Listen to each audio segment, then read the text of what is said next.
The Ministry of Defense is mandated to defend and protect the sovereignty and territorial integrity of the Republic, assist and cooperate with other authorities in situations of emergency or disaster, and restore peace in any part of Kenya affected by unrest or instability as assigned under Article 241, subsection 3 of the Constitution. In the last 365 days, the Ministry has taken part in various events and activities ranging from operations, training, welfare and mentorship programs, environmental conservation to hosting of international leaders in the year 2023. Notably within the year, the Cabinet chaired by His Excellency Dr. William Ruto, the President of the Republic of Kenya and Commander-in-Chief of the Defense Forces, approved the establishment of Peace Support Operations Fund.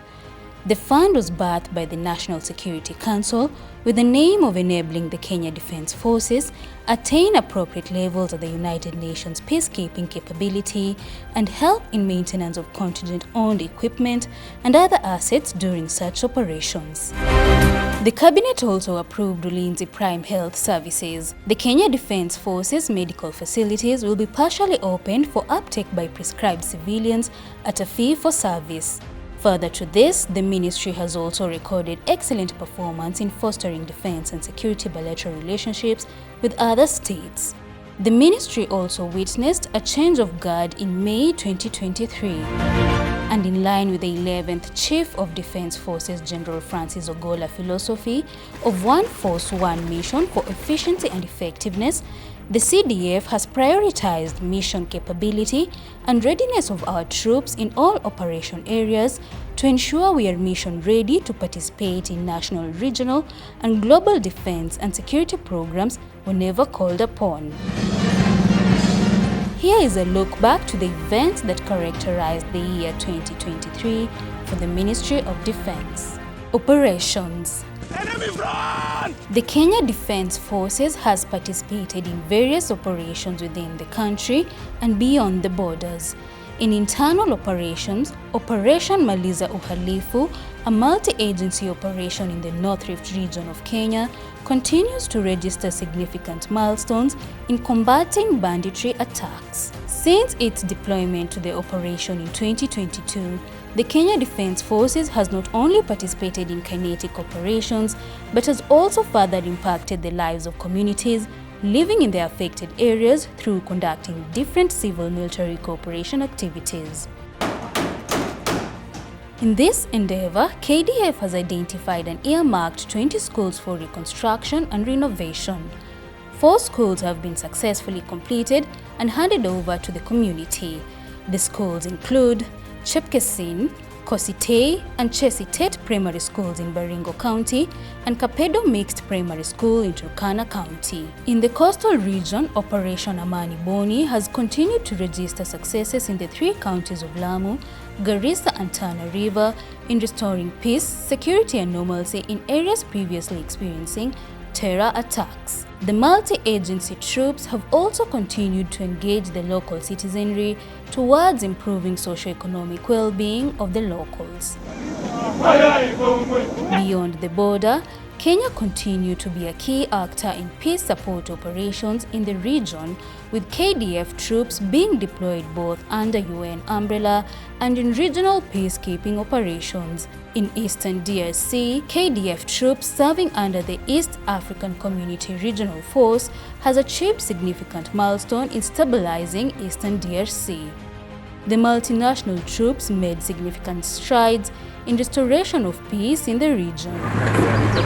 Following a directive of the 23rd Ordinary Summit on East African Community Heads of State held on 24th November 2023 in Arusha, Tanzania, a decision not to renew the East African Community Regional Force mandate beyond 8th December 2023 was made.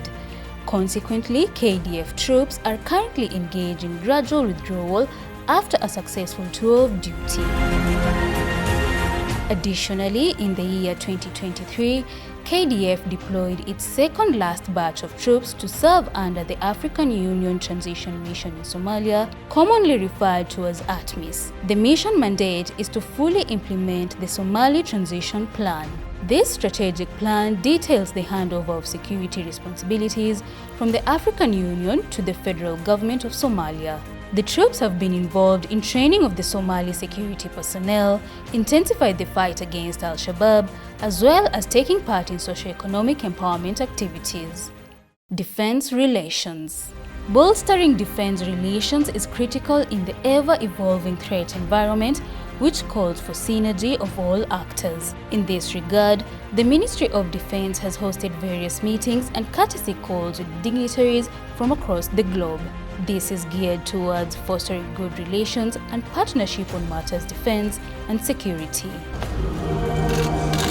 Notable dignitaries hosted this year include Their Majesties King Charles III and Queen Camilla, hosted at the Kenya Navy Base Mtongwe, the Special Representative of the United Nations Secretary General and Head of the United Nations Organization Stabilization Mission in the Democratic Republic of Congo, and the U.S. Secretary of Defense, among others.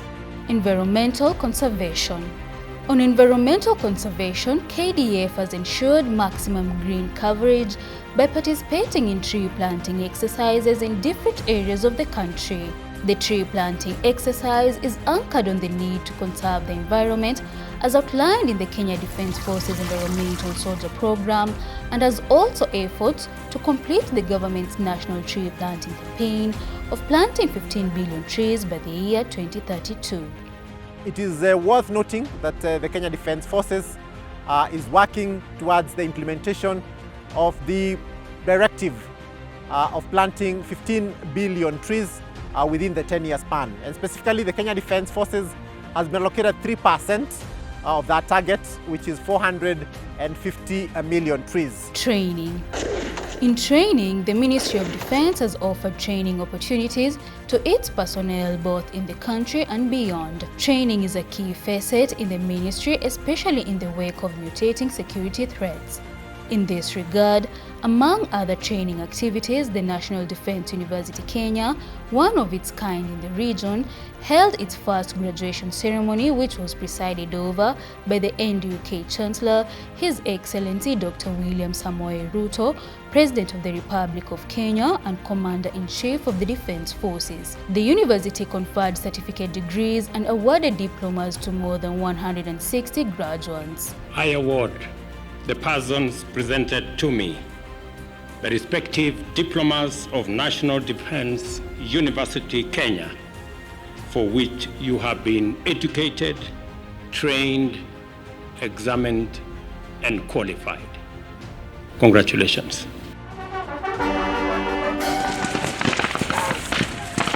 KDF has also partnered with other states conducting different joint training exercises in the country. These trainings prepare troops on the best modalities to respond to regional security challenges and to improve their multinational interoperability, as well as reinforce positive bilateral and regional relationships in a conflict environment. Force regeneration.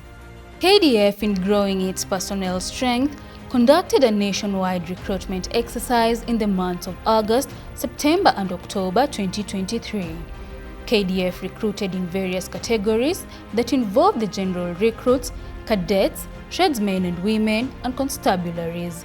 The recruitment exercise saw young Kenyans go through vigorous recruitment inspections and subsequently being entrusted to serve the nation and join the KDF training institutions.